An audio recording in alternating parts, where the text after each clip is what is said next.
for this Friday Washington Journal program. But here at our desk this morning, we have three visitors: Brian Daly, Steve Howard, and Odie. Steve Howard, what's the dog doing with you? Well, he's had a long night, so now he's probably going to fall asleep on us.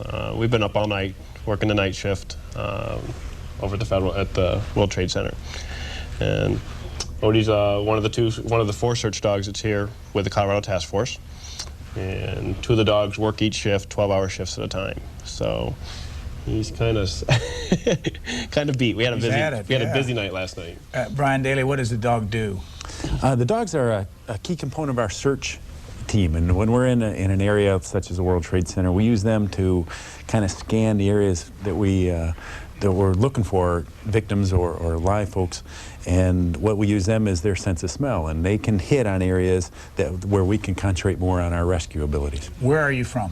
We're actually based out of Denver, Colorado, but we have members ranging from Fort Collins, Colorado, down to Colorado Springs, and Steve here's from the Aspen area. And Steve Howard, how long have you been in town, and what has been your responsibility since you've been here? We were just joking about that coming over. We lose track of time with the night shifts. I think we got here Monday night? Or yes, Monday. We got in on Monday, started working Monday night, and have worked every night since then. And what do you do?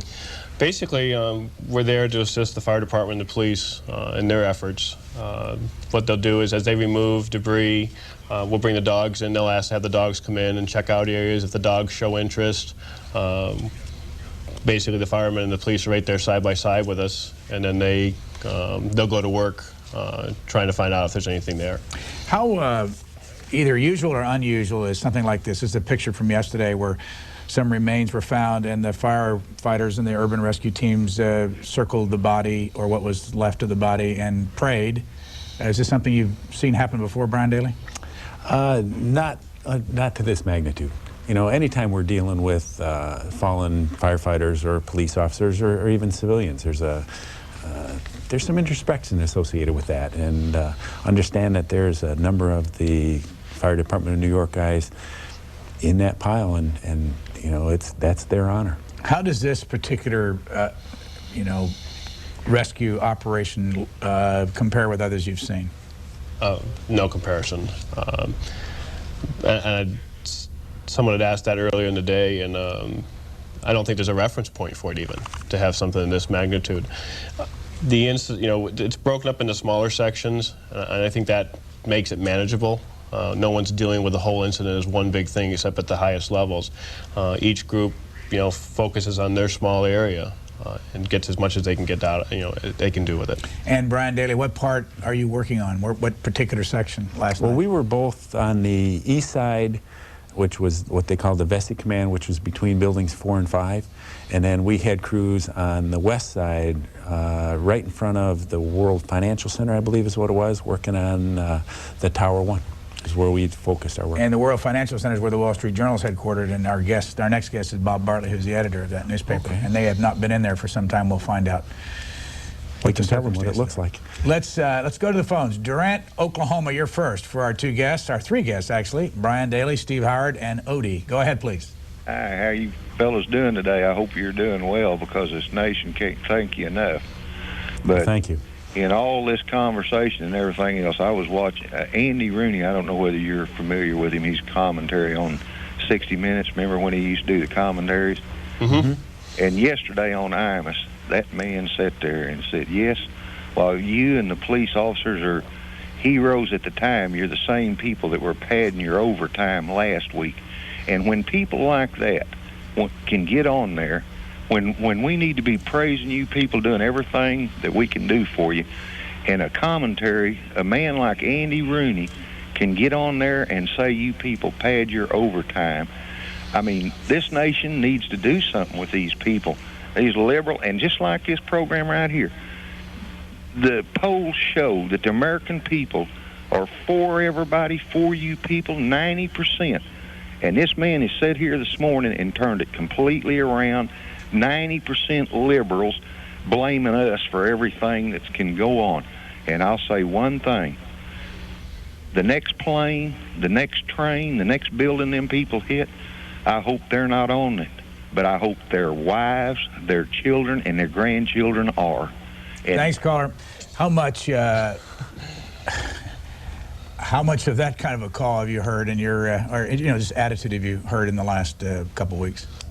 Everything we've heard has been just positive. People have been great.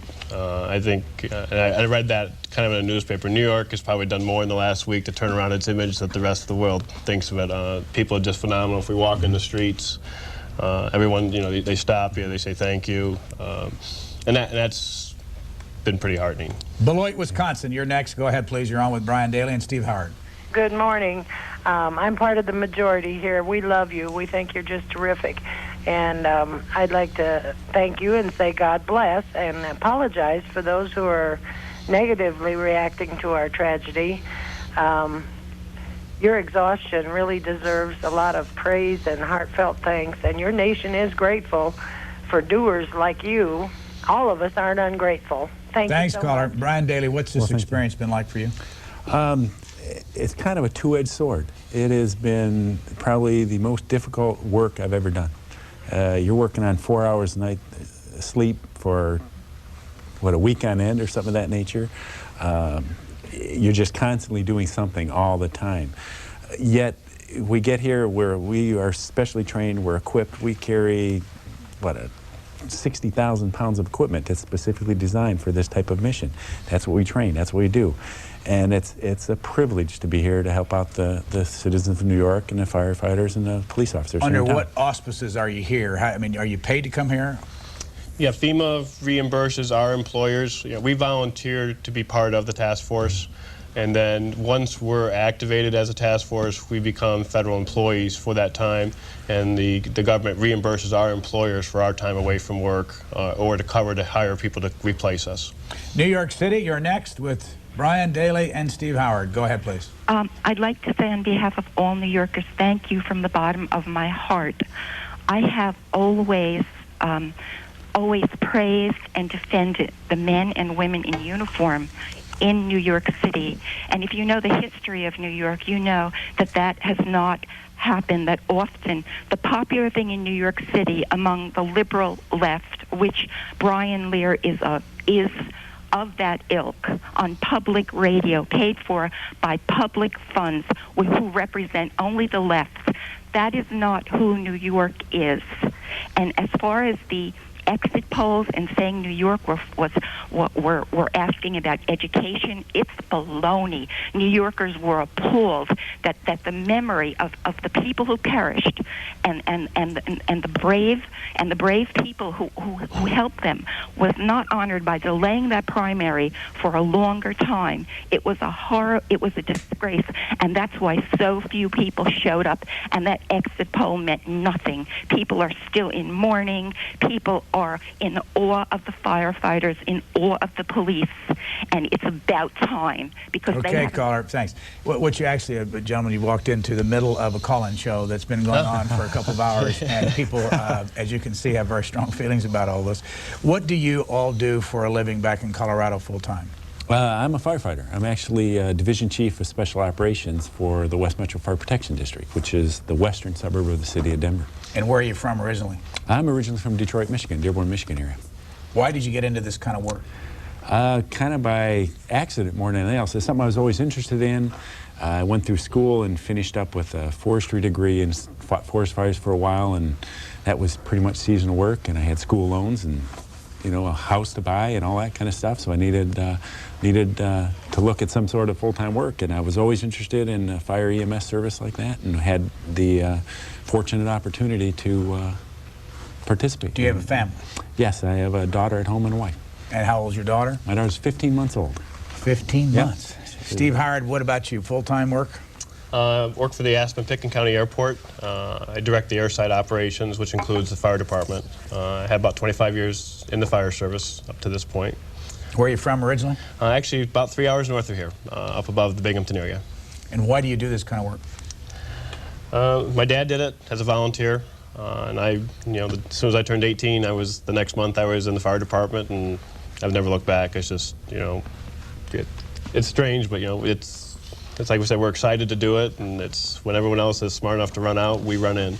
Winchester, Virginia, you're on the air. Good morning. I want to commend these guys. I think they're absolutely great. I work for FEMA. I register people on the phones and work their cases, and that can be very stressful as well. But as Americans, we really need to stand together and unite, and I think George Bush is doing an excellent job. Thank you. Thank you, caller. How long do you intend to stay here? Our mission is, we left last Friday, and we will probably be going home sometime this weekend, Sunday, Monday area, something of that nature. We spent a couple of days as the deployable task force on the eastern seaboard at Fort Dix in New Jersey, and then we came in and worked in the city. And right now, actually, what we're doing is providing kind of a rapid response for structural collapse for the fire department of New York City for a couple of days before we go home. What does that mean? Well, they're in need of the support for our resources. We've got the tools and things like that they've lost actually in the tragedy here. So what we've done is been able to augment their online firefighters with our equipment and our personnel in the case of another collapse in somewhere else in the city. Steve Howard, what impact has it had? I don't know if this is the right question, but I'll try it anyway. What impact has it had on these firefighters in New York City that they've lost, what, 300 of their own? Yeah, it's interesting. We interact with them every night, the night shift. I'm super impressed. I've always been impressed by New York City firefighters. I mean, it's the big game, and if I think firefighters around the world look at New York and just realize it's a whole different environment. They've been, they accepted us with open arms. They want our help. We respect, the job they have to do. I can't imagine. We talked about, what impact would be on our department, to lose the same percentage, and it would just, you wouldn't even know how to deal with it. Yeah. So, How many are there in your department? in the airport, I have 16 people. So you basically be talking about taking out, 2 or 3 people in one incident. New York City, go ahead, please. You're on the air. Nobody there at New York City. Let's go to Houston, Texas next. Houston, you're on the air. Okay. Hi, how y'all doing? Good, sir. Go ahead, please. Hello, how you doing? You're on the air, sir. Go ahead, please. Yeah. I'd like to ask, is there any protective gear that the dogs have? No. Masks or foot pads or protective wraps around their midsection to keep from punctures, cutting their feet, that sort of thing? Thanks. No, actually the dogs go on the pile with absolutely nothing on because the hazards of getting tangled in the the metal and stuff is more serious than what they would actually get from being injured by the items. The dogs in their training work in we simulate these types of incidents. They have very great control of where they place their feet. The dogs that we use are specifically chosen for their agility, their ability. They're well controlled. We can give them commands like slow. They can climb up and down ladders. So the risk is, they use their feet like we would use our hands. It'd be like trying to knit with mittens on. How old is this dog? Odie's 6 years old. What kind of a dog is he? Well, we call him a blunder. He's a blue heeler, and his dad's a wonder dog. So we wonder what kind. And who trained him? I trained him. We have the other handlers, as you start out, will help train the dog as you go along, and it's just a progression. Where did you find this dog? Just a friend of my wife's. So they had a litter of puppies, and she said, let's go look, and we were looking for another dog at the time. And this is, again, these are not easy questions, but how do you train a dog to deal with, either dead or alive human beings? How do they know? Well, they work on a play drive, sorry. When they find someone, it's the happiest thing you could imagine on a live victim, and that's their whole reward. They work for that chance to play. What happens when they go for a long time without finding a live person, they start to get bored with the game. I know that sounds impersonal, but the dogs don't really have a sense of, dead or alive. They have a sense of success and failure. And when they don't succeed, when they fail a lot, then they start to get depressed. The other thing is we know the dogs, just from experience, pick up the mood of the rescuers and the people that are around them. So when they're down, and again, one of the things they found from Oklahoma City, and we found it happens here, is one of the side effects of having the dogs on site is, people want to pet a dog. It's therapeutic, and sometimes the dog's effect on the rescuers to just be able to come up and pet a dog in the middle of all this going on is just like he says, things can be normal. Could Odie be any more asleep than he is right now? I mean, whoops, we got him Well, up. we got him up. Sorry, Odie, didn't mean to do that to you. Brian Daly, what's been your toughest moment so far? Just getting in here and seeing the magnitude and the size of the event. I mean, this is bigger than anything that's ever occurred. And just to realize that, this is, the World Trade Center is gone. And that's pretty undaunting. Staten Island, you're next. Yes, good morning. Bless you for the work you're doing, and you always have done. And your beautiful dog, too. I wonder if you two may think it might be feasible to consider a canine sky marshal. Is that anything that may be doable? Thanks, caller. Brian? I don't know. Would that be, have you worked with dogs before? Yeah, we worked with the dogs throughout the team. I don't know. I'm going to defer to Steve for that. Mr. Howard? Canine Sky Marshal. They use the dogs throughout the airline industry. They're used for, customs people use them for food, bomb sniffing dogs. I don't know. I guess that's something for someone else. I guess they could, yeah. Brian Daly, how many hours do you put in 24 hours when you're here? We work 12-hour shifts, but as the task force leader, mine tend to stretch somewhere in the neighborhood of 18, 20 hours with, making sure the cash is good, the guys are taken care of, and they're fed. And how many are here from Colorado? We have 62 here. And will you be replaced by anybody from Colorado? No, we won't be replaced by somebody from Colorado. We'll be replaced by task forces that come from one of the other 28 teams. 2 calls to go. Telluride, Colorado, you're next. Go ahead, please. Yeah. I know this guy. Hello, Telluride. Thank you very much for C-SPAN. Steve, Brian, thank you very much. Let me hit mute here. Sorry you guys are missing the aspen turns. They're bright yellow.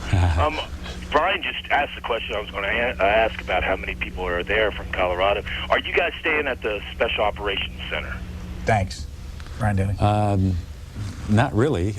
We're being billeted at the Javits Center. What kind of facilities do they give you when you come here?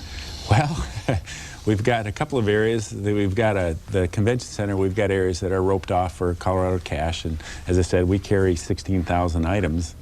It's about 60,000 pounds worth of equipment. And then they have us actually sleeping in some of the plaza levels of the convention center. And we shuttle us up and forth from the World Trade Center by bus. How's the food? We've eaten like kings. Who's providing it? They've brought in fire camp, and we do wildfires as part of our other activities.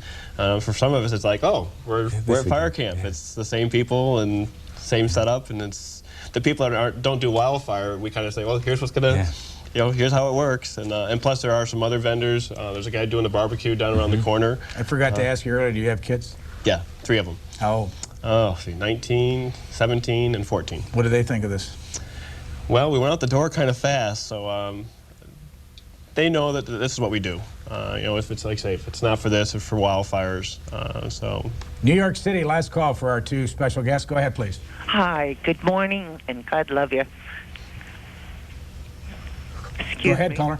Excuse me, I just wanted to ask, I'm a volunteer involved with a collection center, a donation center here in the city, and there seems to be some confusion as to what you guys may be needing still down there. Can you think of anything offhand that we can pinpoint? And also, we are in the process of having children collect cans and bottles specifically for the dogs. And if there's any monies needed for veterinary bills or the like. Most of the things, our needs are pretty well taken care of. To be honest, I think the best use you could do is help out the citizens here of New York, the firefighters and the police officers and their families and some of the victims in the tragedy would be the best use. We're out of time for this segment. Steve Howard, anything missing in this effort in New York that is needed? No, the biggest thing we just said is no one's ever dealt with anything of this size, this magnitude. our role was to come in and say, you know, even if you don't use us as a task force, use us any way you want. And I think that's the most important thing, is just be there for them to do what they need. Odie, Brian Daly, and Steve Howard, thank you very much for stopping by. Thank you. Get some rest. Thank We'll be you. back We can work on that. with Bob Bartley in a couple minutes.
Studios on East 35th Street. You've been looking there at the World Trade Center site, which is 50 blocks from here in New York City.